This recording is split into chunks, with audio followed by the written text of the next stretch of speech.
Hey everyone, I'm Steve from GamersNexus.net, and this is our Star Citizen Alpha 2.0 GPU benchmark where we look at the public test universe, or PTU, and do some tests for a few different game modes, including the new ArcCorp and Crusader maps. We just tested ArcCorp for now. We also look at the Murray Cup Racing, Free Flight, and the Hainer module for performance.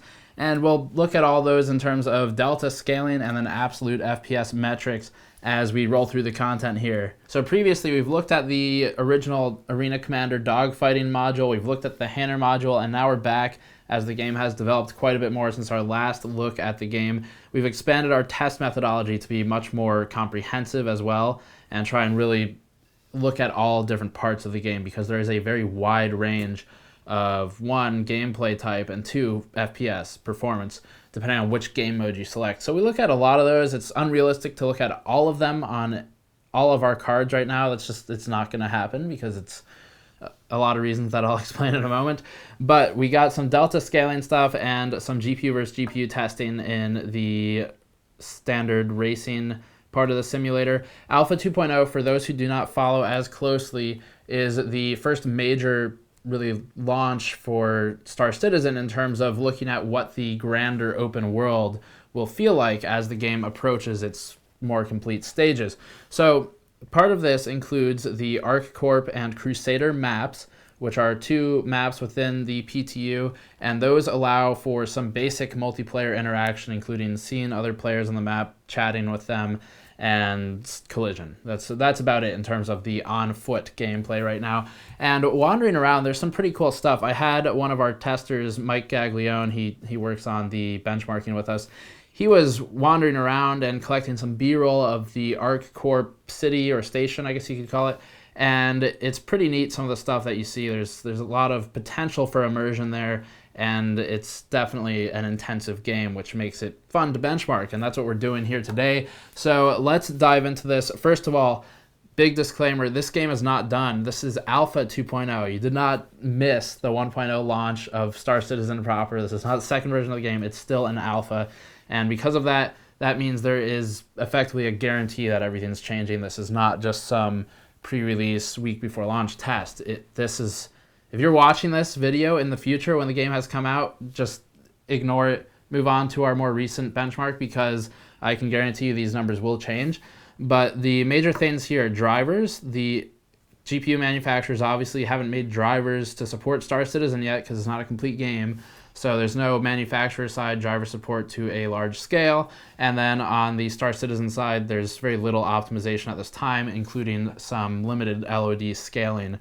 And that is visible in the pop-in effect in game. So pop-in, just to very briefly explain it, is when you see objects in the distance begin to pop into the view, like they just materialize almost.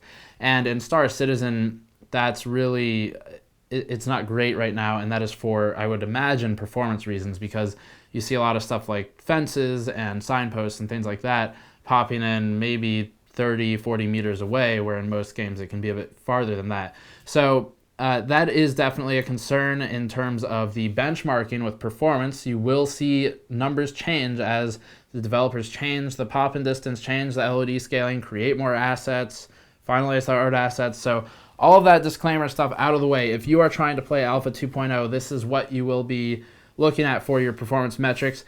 First of all, we tested a few things here. We tested the Murray Cup race for the actual card versus card performance. We tested the PTU for delta scaling on a 980 Ti, and then we also tested Free Flight for delta scaling on a 980 Ti. When I say delta scaling, this is a new chart that we introduced with the Overwatch benchmarks, and delta scaling is basically a percentage difference look at the frame rate increase or decrease between settings and between game modes.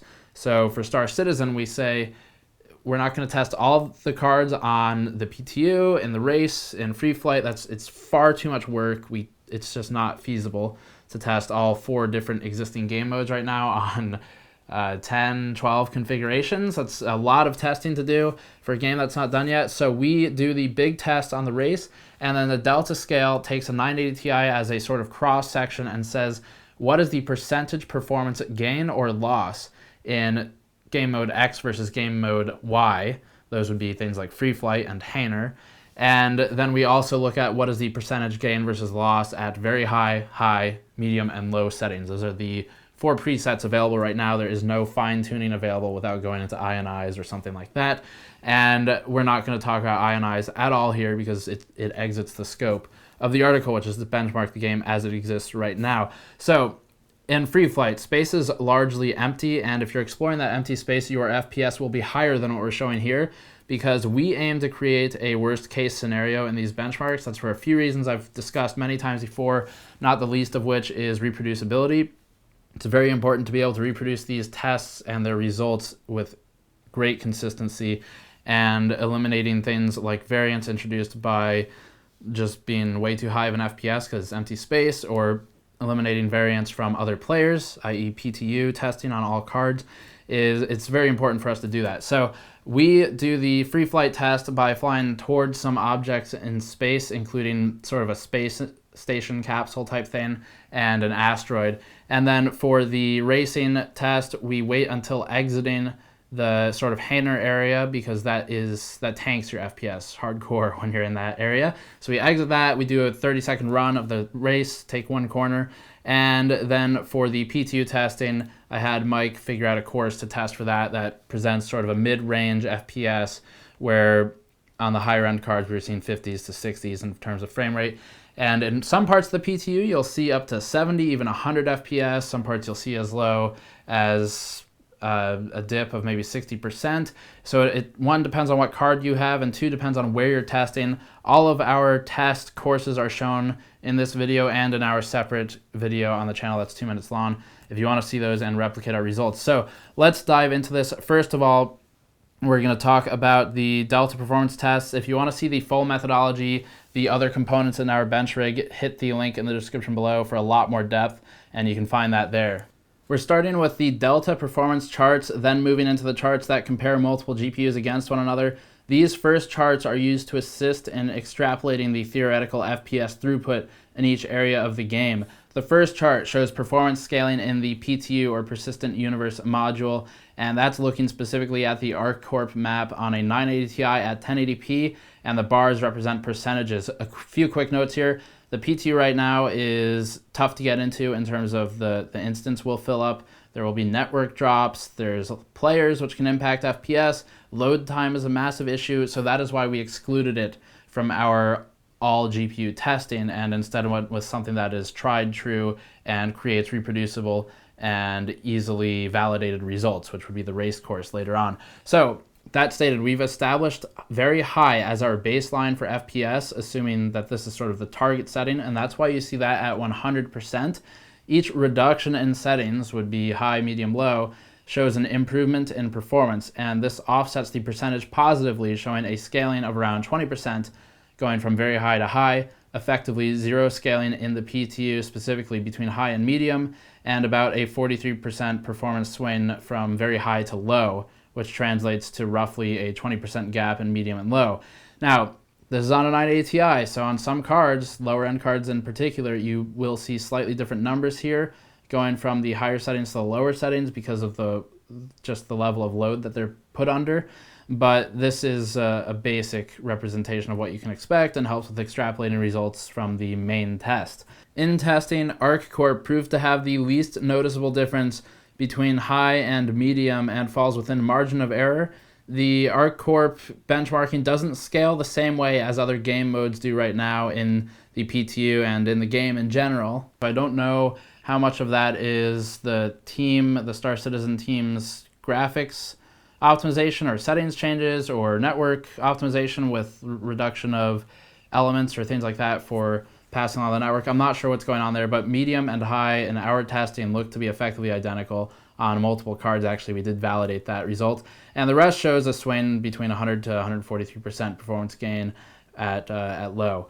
Moving to free flight, the maximum performance gap is 31% between very high and low, with high seeing a 6% gain over very high, and medium seeing almost a 16% gain over very high, or 10% over high.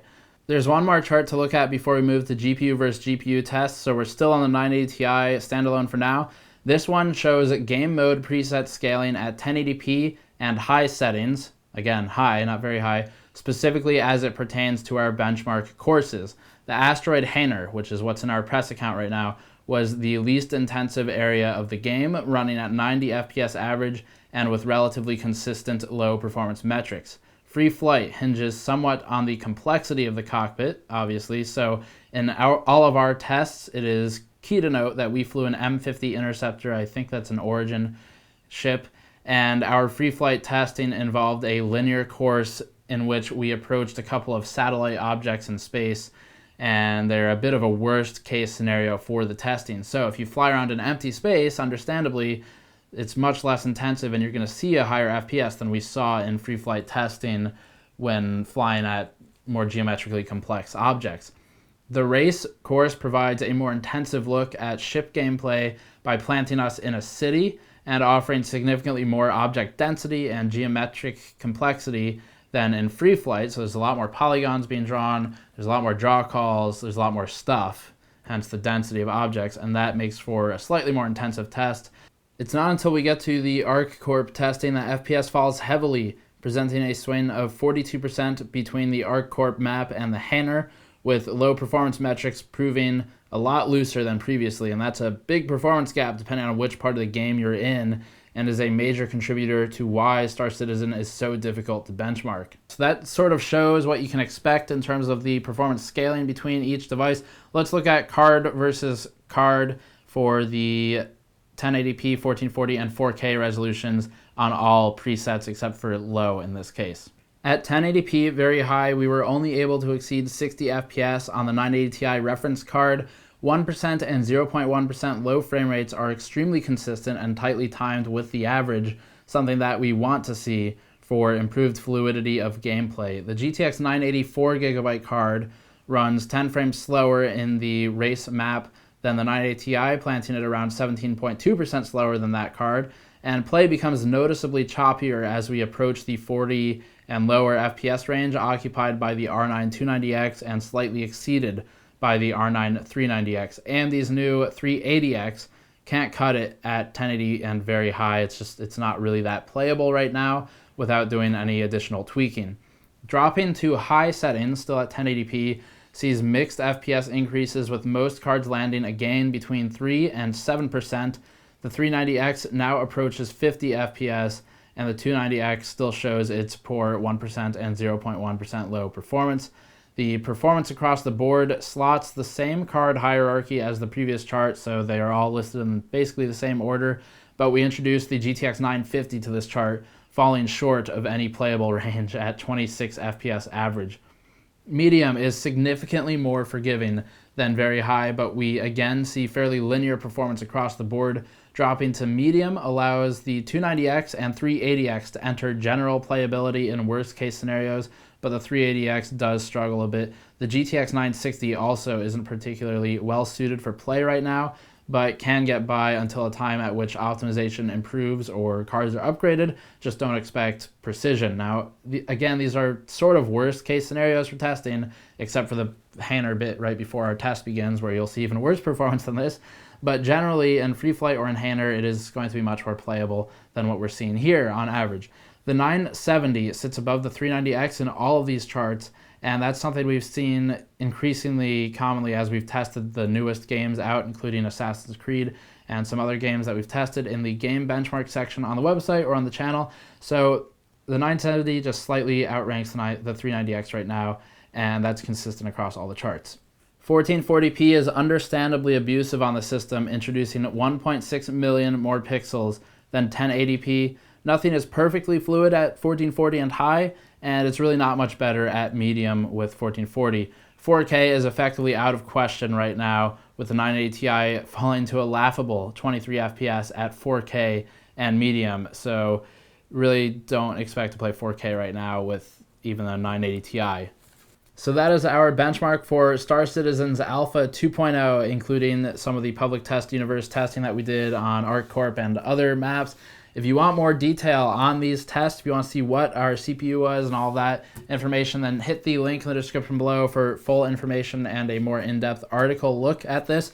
Obviously, right now, we're not going to really recommend GPUs to purchase because the game's not done, so I'm not going to do the usual what's the best GPU at different price ranges thing that I do for these videos. But as it stands right now, generally the game is playable in the 40-ish FPS range as long as you're okay with a little bit of chop in the worst case areas of each map, because it's not like it's a competitive game right now. It's not CSGO, there's not intense dogfighting with actual high consequence as there theoretically will be when the game launches. So right now you can get away with that lower FPS more so than perhaps you normally would be able to, and it's playable on some of the lower end cards as long as you're willing to live through some choppiness and deal with a bit of issues on ArcCorp and the other more intensive maps. But again, not recommending a GPU this time, and we'll look at the game as it continues to iterate going forward. So thank you to all of you who have watched our content and continued following the channel. We're producing a lot of it, and we'll continue doing that in the immediate future. If you like this kind of stuff, hit that Patreon link in our post-roll video. Huge thanks to those of you, particularly in this subset of the gaming community, for backing us and helping us out, because it does help us upgrade our equipment, like the lights and microphones and all that stuff. So thank you all for watching. A lot of fun producing this stuff, and we'll be back very shortly. I'll see you all next time.